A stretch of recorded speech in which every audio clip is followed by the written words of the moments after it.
India's Finance Minister Nirmala Sitharaman on Tuesday slammed the reports appearing in Western media about violence against minorities in India, especially Muslims, saying that those commenting on such issues should come and see the reality on the ground, as India has the second largest Muslim population in the world and the minorities are not only growing exponentially, they have been incentivized and doing their business in the country.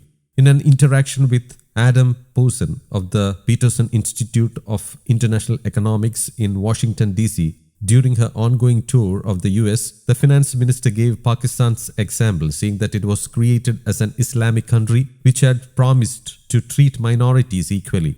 However, there the minorities and even several Muslim sects which don't agree with the majority community have been decimated and diminished in numbers. India has the second largest Muslim population in the world. Every minority has been dwindling in its number, or if I may use the word which is harsher, decimated in Pakistan.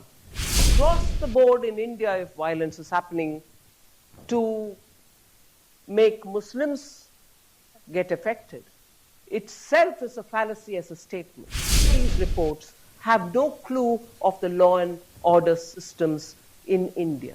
I would rather invite these people who write these reports to come to India. I'll host them.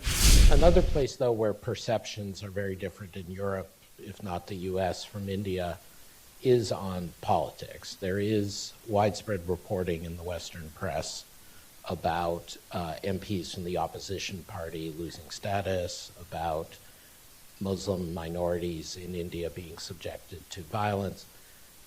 I'm not going to ask you to deny or comment or rebut. What I would ask is, are these perceptions affecting in any way your sense of investment in India or capital flows, or has this not been an issue? I would think the answer for that lies with those investors who are coming to India, and they've been coming. And as somebody who's interested in receiving investments, I would only say, come have a look at what's happening in India, rather than listen to perceptions being built by people who have not even visited on the ground and who produce reports. Again, emerging markets do carry this burden of, you're the emerging market, you have every business to ask us for help, or every business to speak about every issue on which you need to play a constructive role, but yet the prescriptions are ours. I would want to ask if that's not to say or not to even imply that I accept the perception that you're referring to. India has the second largest Muslim population in the world. And that population is only growing in numbers. If there is a perception, or if there's in reality, their lives are difficult or made difficult with the support of the state, which is what is implied in most of these write-ups, I would ask, will this happen in India, in the sense, will the Muslim population be growing than what it was in 1947? As opposed to, let us say, I take the name of the country and therefore the contrast can be sharper, as opposed to Pakistan, which was formed at the same time. India was divided into two, Pakistan.